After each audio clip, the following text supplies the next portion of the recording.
Hey, good afternoon, not snappers, stormers, YouTubers, what's up? Sorry about that, needed something to drink. My Pepsi, as you know. What's up, everybody? What's up on my, oh, excuse me, guys. Welcome to Denise, Mama Red's the new pussy lady YouTube channel. Okay, y'all do gotta excuse me, okay?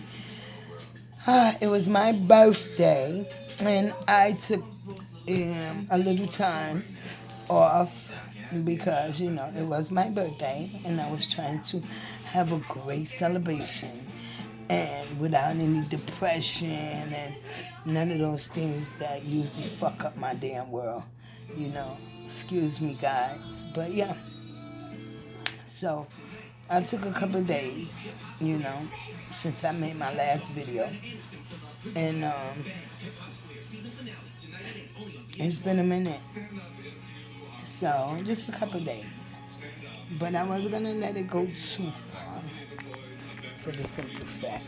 And I really want to keep this thing going. I really, really, really want to keep this going. I really want to try my best, especially what happened to my girlfriend the other day. That was the last time I talked to you guys. I think that was in day 6. Right after I had got off the phone with you guys, or after I finished making the video, my girlfriend had called me. And I just had talked to her last week. And her boyfriend had beat her up really, really bad. She was in the hospital and all that.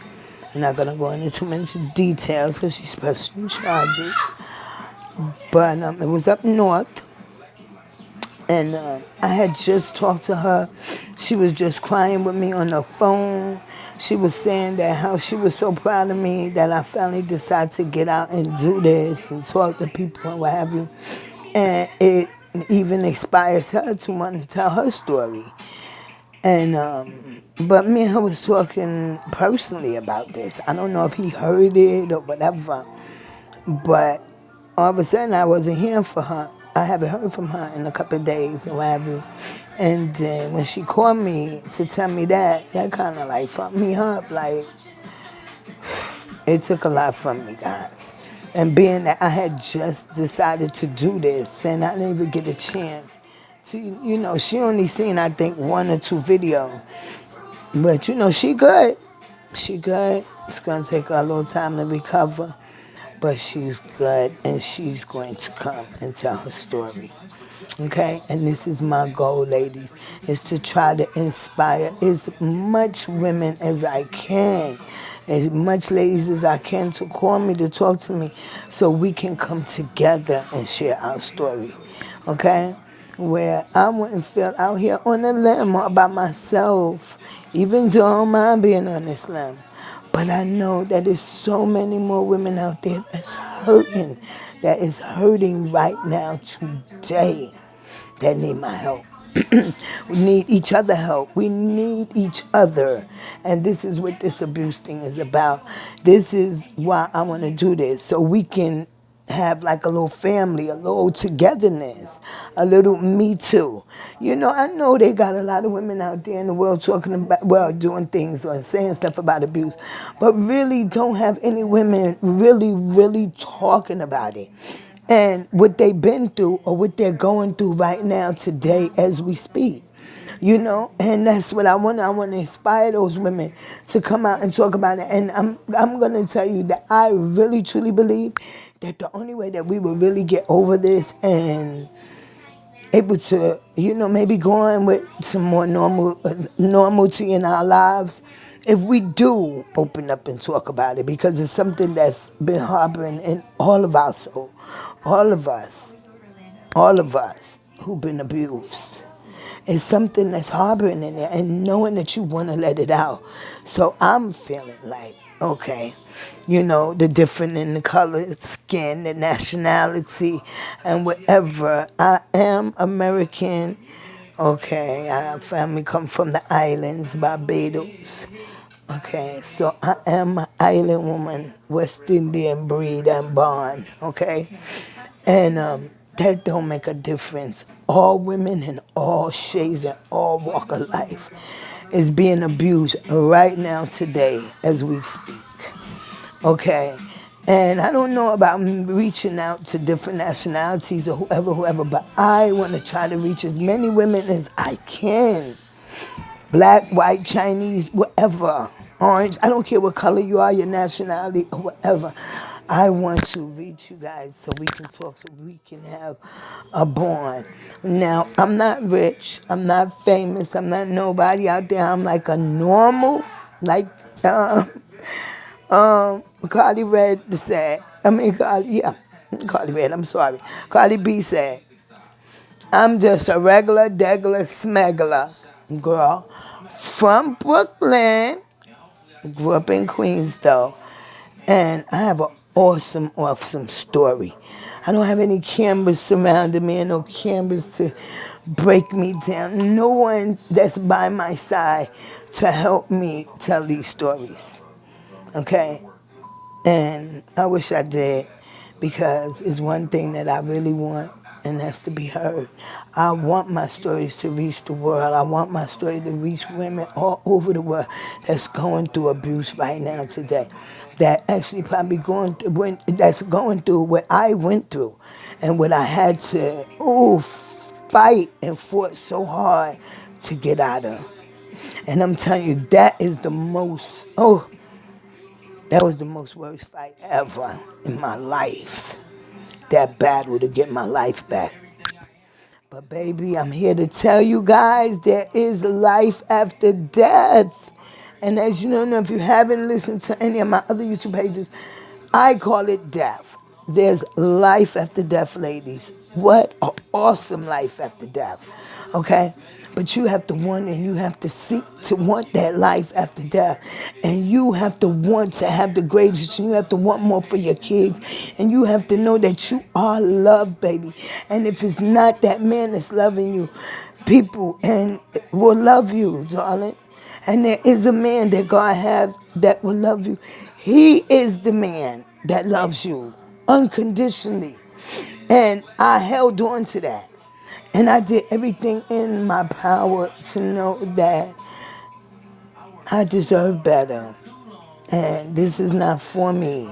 And this is not what I want, especially when I was trying to leave that drug dealer, coming out of that relationship, being in for so long, tormented and mentally, emotionally, sexually sometimes. It was mad crazy, ladies.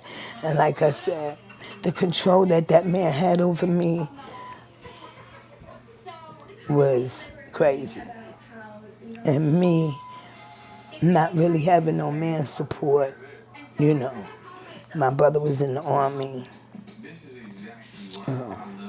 Didn't really have no real man support behind me. Well, like I said, I grew up with my grandmother. And the abuse that I got from that, I never trust nobody again. I never trust, not even them, because they allowed me to be abused at such a young age by a family member, where they dead for me to want to stay or tell anybody on here about. But believe you me, ladies and gents, it will be revealed, okay? It might not be today, but the name, the person will be revealed, because he molested me ever since I was 5 years old. And I really truly believe, I know for a fact that he molested other girls in our family. But for them to talk up like they told me, it may not have affected me the way it affected you, Niecy. Okay? You dealt with it differently. It didn't affect me like that. And baby, anywhere it go, cause it's motherfucking abuse. It's molestation. And you were a child. And if you believe in your mind or your brain or something telling you that that shit was supposed to happen, nah. Not to you. As a child, someone stealing your innocence like that, someone who you trust, okay? I would never forget that shit. That shit hurt my heart to today. Because that man would look me in my face and say, oh, Nisha, you a liar. You a liar. He always told people that I was a liar. He always said I was a liar. Whatever I said was a lie. Okay, to him, he had my grandmother believing that I'm this big old liar. So I had no reason to lie about him all the time when his big ass used to pee in the fucking bed. Why did I need to lie about that? And he was a big fucker that was peeing in the bed, okay? At 16 and 17. Excuse me. Pepsi. So, I never lied about that. I never lied about being molested. I would never lie about that. So, I guess when I got older and met my kid's father and he started abusing me physically, I didn't know how to react to that. And all I did was thought it was what he was still supposed to do. I was truly, truly, truly in love, ladies. When I tell you I was in love with this man, and there was nothing this man could do. Okay. So being that he taught me so much, he never really knew my age, as I told you guys, until later on when I told him how old I was. But because that he knew I didn't have no real male protection around me, I really believe that he took advantage of that situation. So, to me, it wasn't a relationship like that, you know. It was more like a mental abuse fuckery, that you in love with somebody that really don't love you like that. And they was trying to destroy you in each and every way that they could. Instead of loving you, that was a problem for me. And I realized that this man never really loved me. Ooh, excuse me. There's no way he could. And the love that I had for this man was so unfucking bearable, ladies and gents. There was nothing that I wouldn't do from this man. Like I told you, every prison he went to, I was there. Okay, but the way that man used to abuse me and deal with me, okay, I couldn't go to the store by myself. If I went to the store too fucking long, I'm going to have a black eye. Okay? If I said something too wrong out my mouth, boom, one bust in my mouth, my lip busted.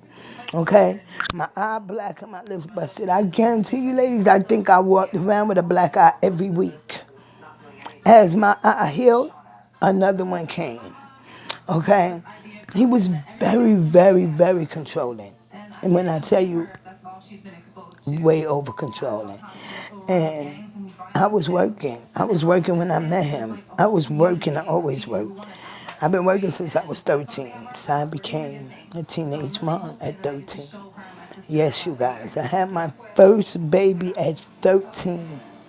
He was born a week before my 14th birthday. Okay, guys. And when I tell you I held that down is to be a mother. Right now he's 40.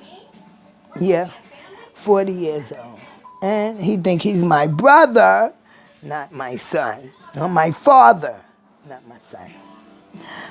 But I have a 40-year-old. And sometimes I have to look in the mirror and say, girl, you've been through hell and back, and are you still here holding on, girl? You is good. I don't even know how I do it sometimes, ladies, okay? So I'm going to tell you, I had to sit down and start to begin to tell you the stories that I used to go through with this man. The way he abused me and the way he dealt with me when it came down to me knowing exactly what he was doing and knowing that either I was joining him or I was getting out of it. And I had no other choice. I didn't, because I was truly deep in love by then. When I met this man, he chased me. I think it was more of the chase that drove me with him, because I was actually living with another man at the time. Okay, I'll never forget him, Dennis. And Dennis, if you see this, baby, remember, I never wanted to break up with you. You was just way too old for me. Okay, so I hope you was able to find your wife and got your papers and all that good shit. Yeah. Okay, so that's the type of life I was living, y'all. as a teenager, 14, 15 years old, running the street, taking care of myself, working, taking care of my sister. The streets raised me, okay? I learned from the streets everything I know, okay, because the streets raised me. I have plenty book sense, well smart. You can have book sense and street sense. I mean, you can't have book sense and don't have street sense. And you can't have street sense and don't have no book sense, because them two go hand to hand.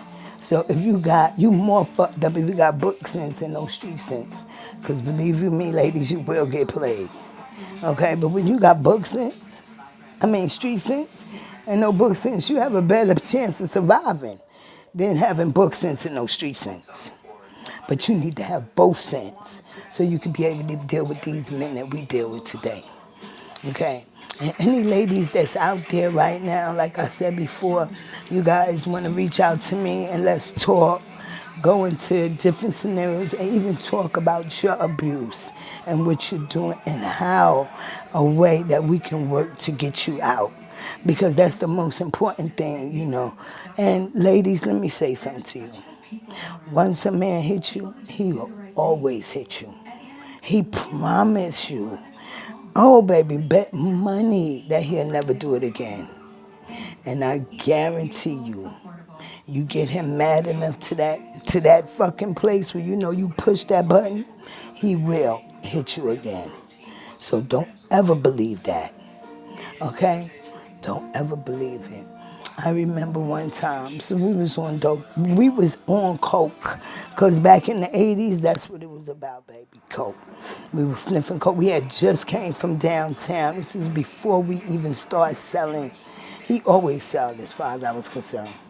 But he was teaching me the street work. And we went on the street, we went downtown. In Manhattan, we used to do something called pickpocket. If you ladies or gents don't know about what pickpocket is, well, it's self-explanatory, okay? So when we got some money, we used to go do our shit, come back with massive shoes and all kind of shit because we had mad connection. But when we came back, we went to go get a package, okay? So he sends me in to go get the package.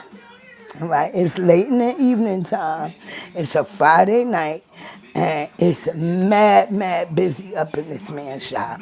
Okay, and I'm gonna tell y'all this brief story and try to breeze through it.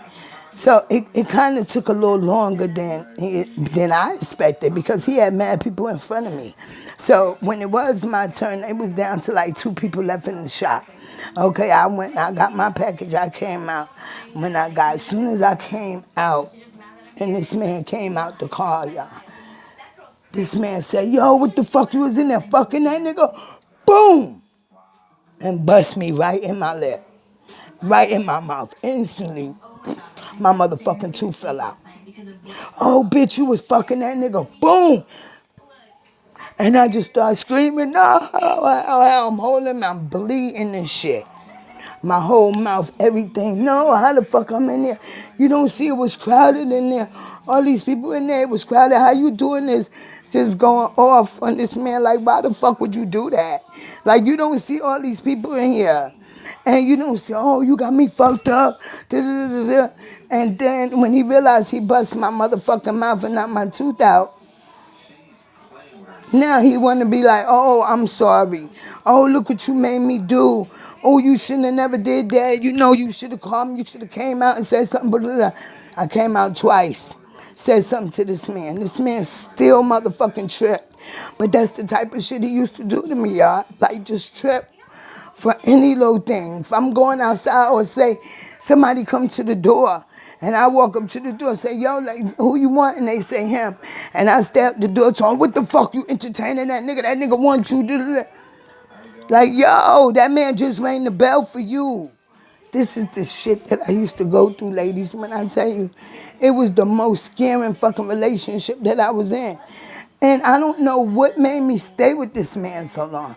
I don't know what made me continue to allow him to deal with me that way. But I really, truly love this man. And no matter what he did, I couldn't see no wrong, ladies. And I know it wasn't good for me. But I know that I was scared to leave. I was mad scared to leave. Like, this man had crazy control over me. I couldn't look at nobody. When we go out in public, I couldn't look at, if I look at a nigga or look in a different direction too long, that nigga bust me right in my face. Boom, what the fuck you looking at? Damn, now I can't see out my fucking eye. I'm like, what the fuck, yo? Like, that's how this man used to beat on me, ladies. Like, shit like this. And I knew this shit wasn't right. I know it. It just started coming to me and like, this shit can't be right, ladies. It can't be right. And I knew that I wanted out, but I was scared. And I know that you want out, but you scared. And I can be, and help you through this where you won't be scared. And you know that you need to get out because that shit is not healthy. Baby, that's not love. It's called control. And when a man got full control over you like that, you are fucked up. And you need to gain back yourself. So listen, I'm not going to keep y'all too much longer today. I'll be back tomorrow, whether it's in the morning or afternoon. But I just want to tell you guys that I'm here for you. Whatever you need, if you want to talk about it, let's do it. Because this is what I want. This is what I'm trying to get to that audience, to bring you out of your bed, bring you out of your comfort zone, bring you out of that abusive situation. And if you want out, hit me up, ladies. We can do this together. There's life after death. You just gotta want it bad enough. And if you want it bad enough, you get it. Your freedom. You need that back more than anything. Your freedom, ladies. Very important. This is Mama Reds. Thank you for listening to me on my YouTube channel today. I'm going to end this segment with love yourself. No one will love you better. And do reach out and touch. Call me. Hit me up. My email, social media, Instagram, wherever, where you can reach me. We could talk. We could try to get you out of that situation. I guarantee you, ladies, life wouldn't be so much better. Life after death is awesome, and you have to want it. Okay? So call Denise, call Mama Reds, whatever you want to call me, baby. Call me. Okay? And if you need help, reach out. And I'm going to end this with New Pussy in stores now. Go cop that. A must-read book. Really, ladies, you're going to enjoy that book. I'm telling you, to teach you how to be independent. Think about yourself, not a man. And taking care of you and yours. Background check. You need that. Go get that. Cop that. One of the best books about abuse right now. You don't need that. And if you want out, call me. I'm here. This is Mama Reds, the New Pussy Lady, signing out on my YouTube page. I'm going to be hollering at you guys tomorrow. And we're going to be talking more deeply into the situation to see how many ladies we can heal and bring them out of that situation. And once I'm able to bring one or two out, we're going to be on here and we're going to be talking about how we're free and this awesome life after death, ladies. Talk to you later.